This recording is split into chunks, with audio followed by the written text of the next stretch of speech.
and not be weary. They shall walk and not faint.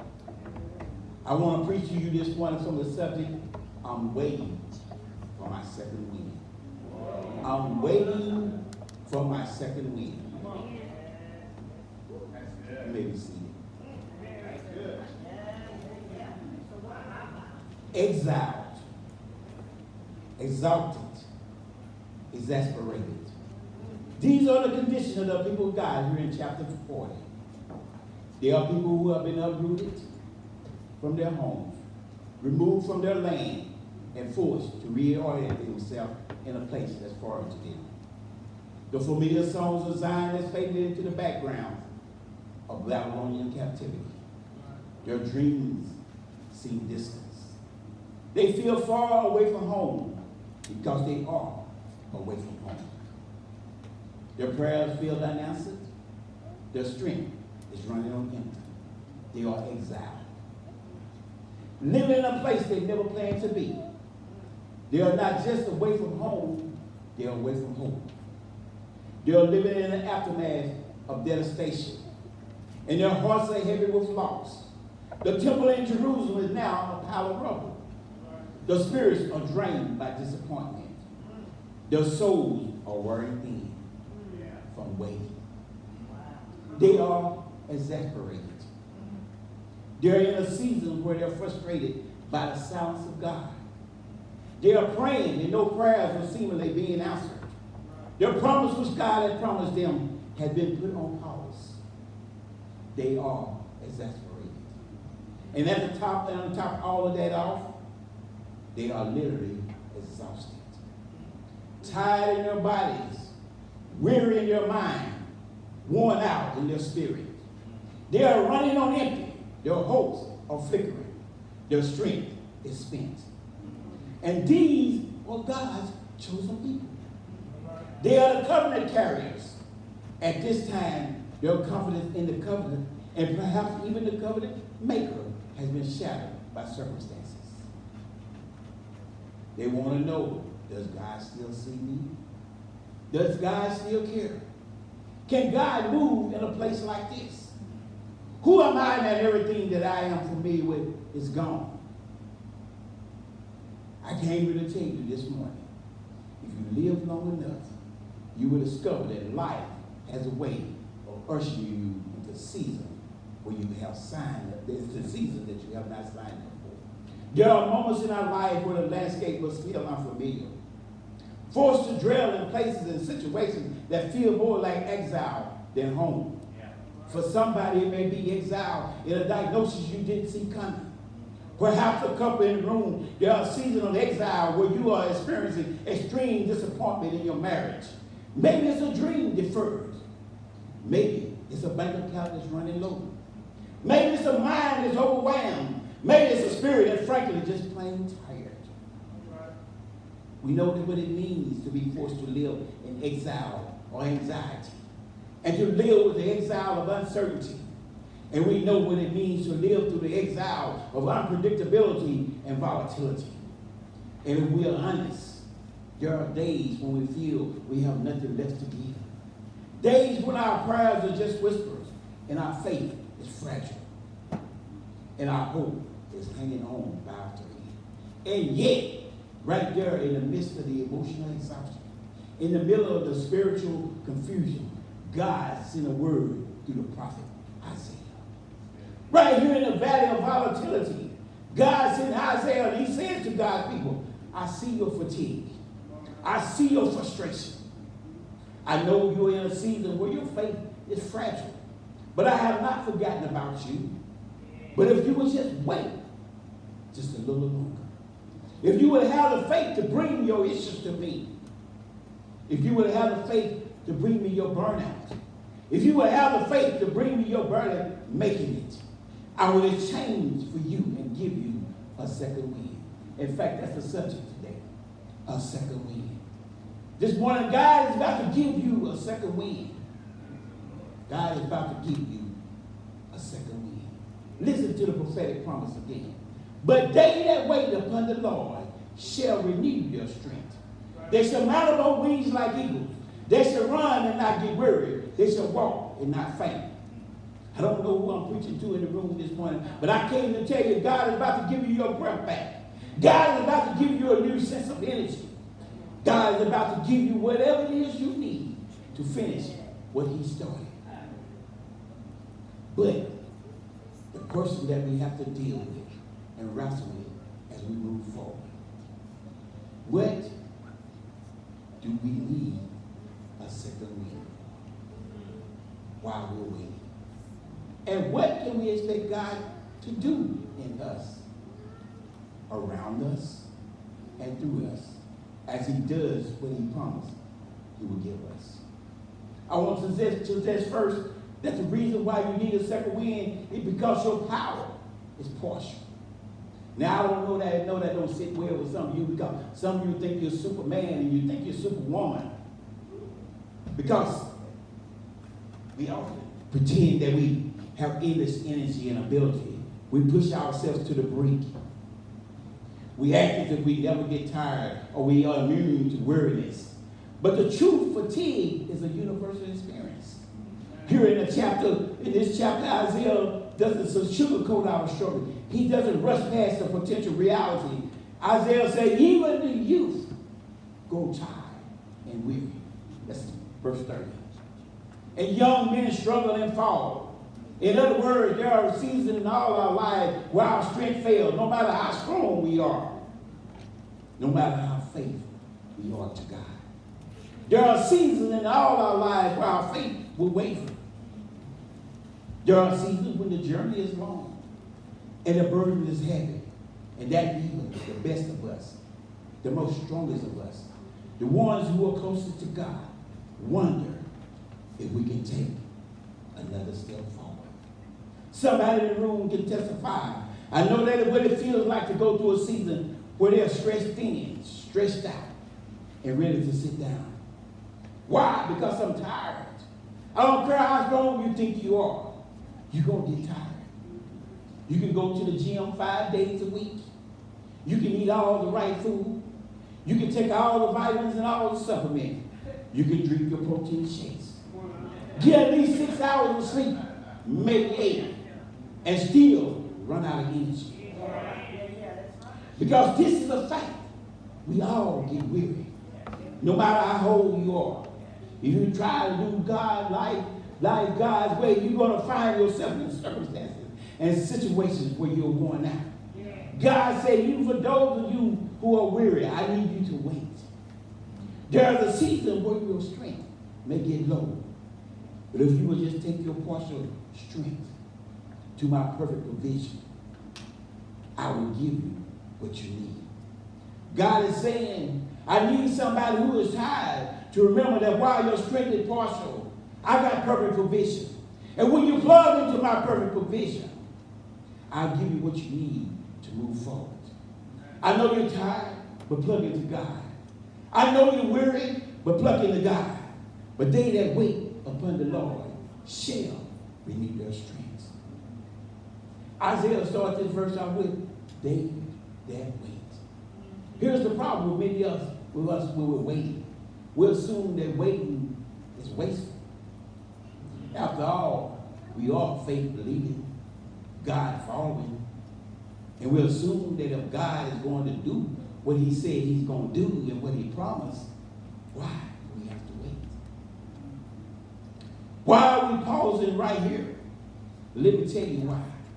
Because sometimes God has allowed you to experience periods of waiting. Because waiting is a matter of preparation. God says sometimes I put you in periods of waiting because I'm trying to stretch your faith to its maximum capacity, which will give you the ability to do more because of how you're navigating your season of waiting. And maybe that's what God is saying to somebody in this room. I'm trying to get you to bind yourself to my season, to my expectation of you. I need you to tie your hope around my character and not allow what you're going through to be the ending of you.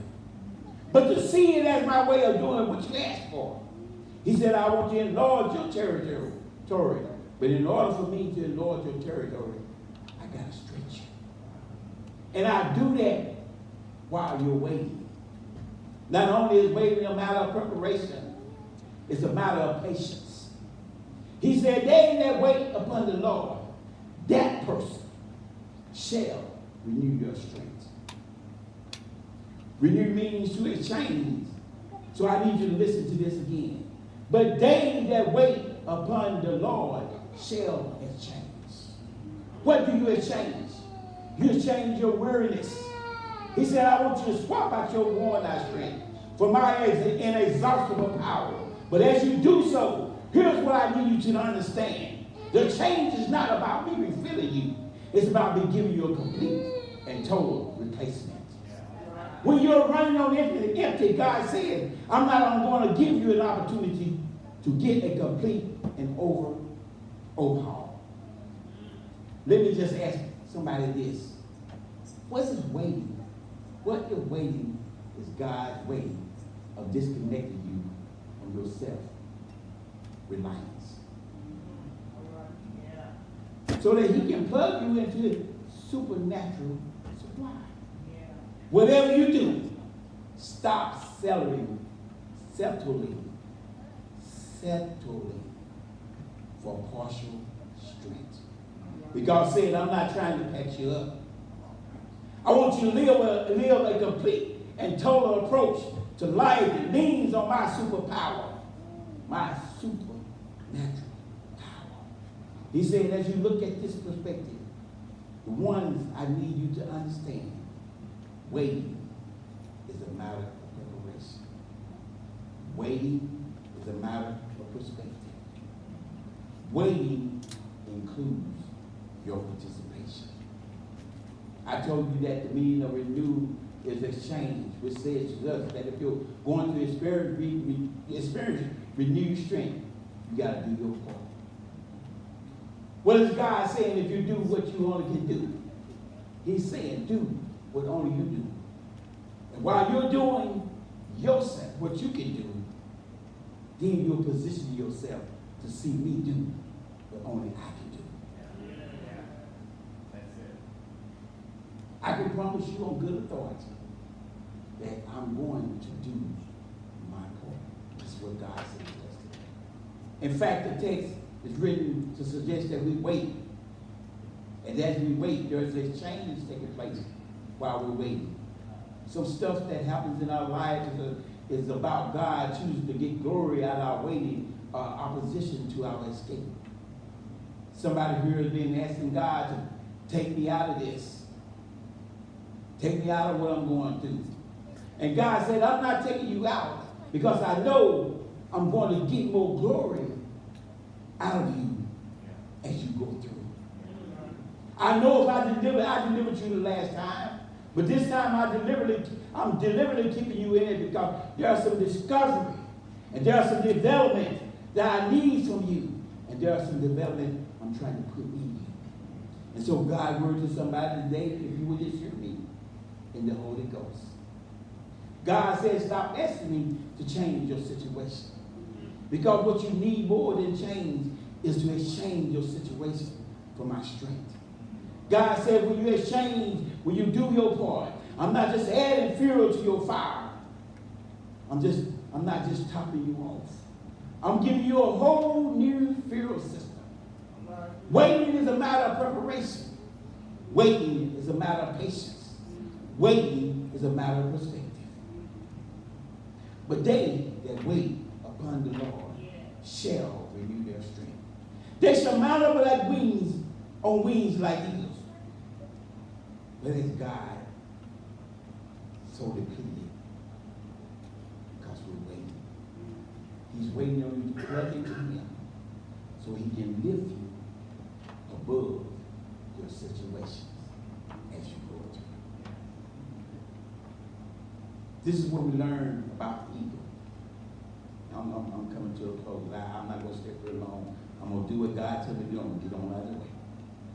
An eagle go through what we know as a molting process. You see, in the molting process, the eagle he uses his necessary strength. As he grows old, he starts to lose it. And as he get older, he began to lose some of his feathers and become bald. The beak and the talent become brittle. They're being coated with calcium as a consequence of flying through previous storms. And so the previous storm began to weigh heavy on the eagle. And I want you to notice what began to happen.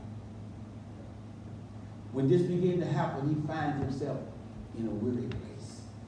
He flies up to the mountain and hides himself in the rocks. And while he's in the rocks, he goes through the transformation molting process.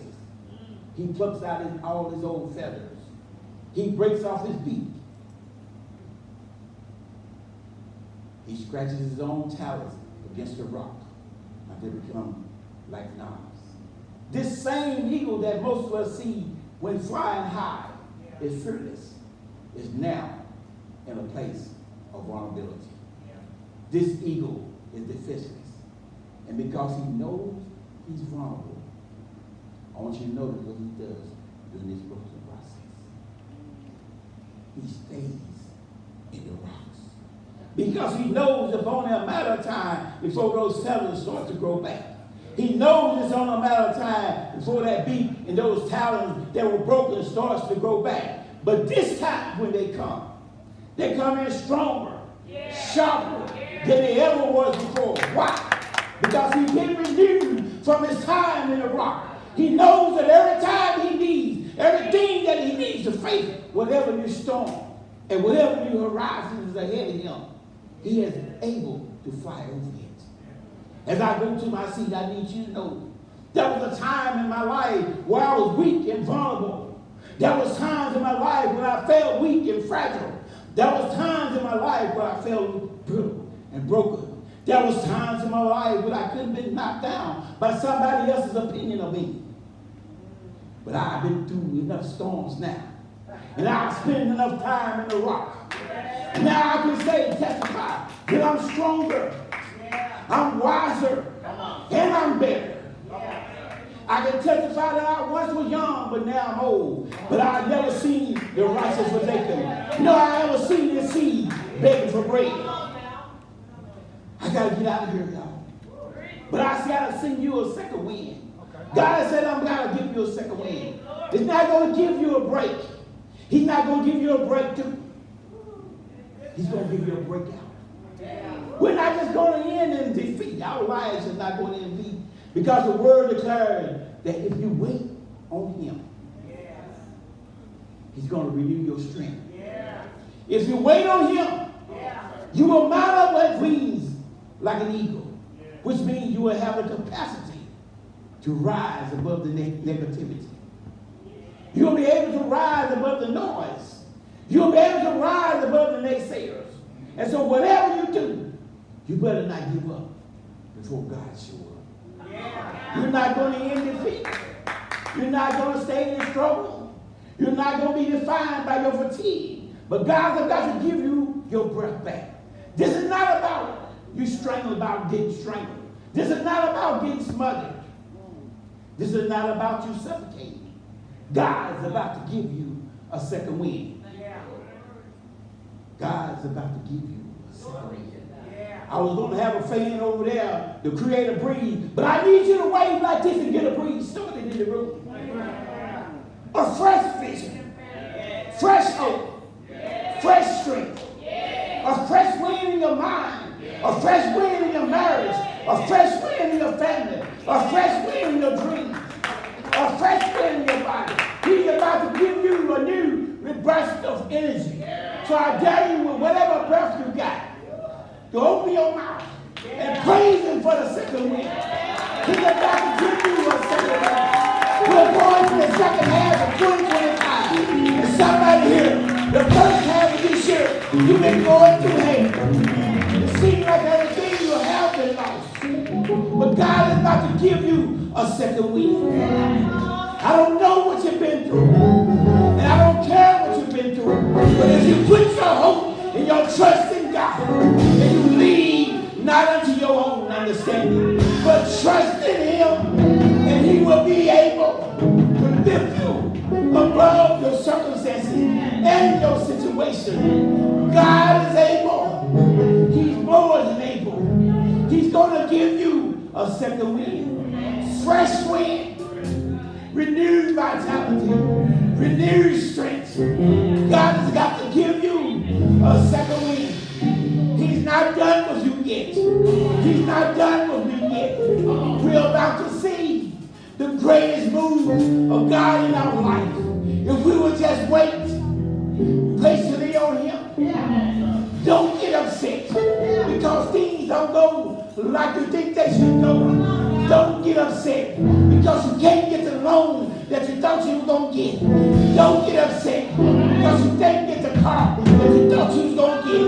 Don't get upset because you couldn't get the car or the house that you thought you wanted to live. Because God got something better and it's coming in the second week.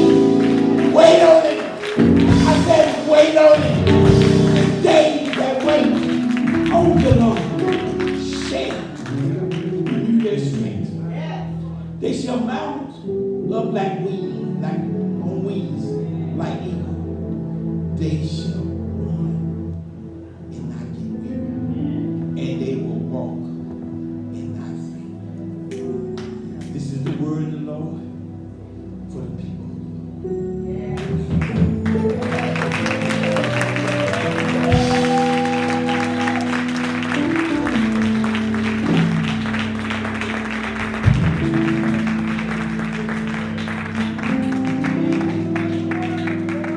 Welcome to New Life, where you enter into the newness of life. These are... Let me just receive that. So let me just receive. I got a fresh wind from the Lord in my life. Can you just stand this real quickly? Let's just give God some praises for that message and the messenger. Prophet Nathaniel. Welcome to New Life, where you enter into the newness of life. These are your announcements. Morning worship services are Sundays at 11 a.m.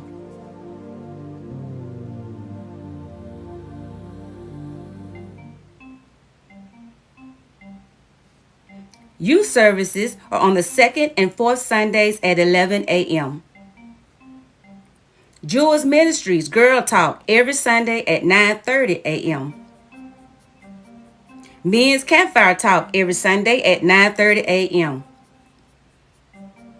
Morning 6 a.m. prayer meeting on Mondays through Friday. Phone number is 1605-313-5798. PIN number 6454111.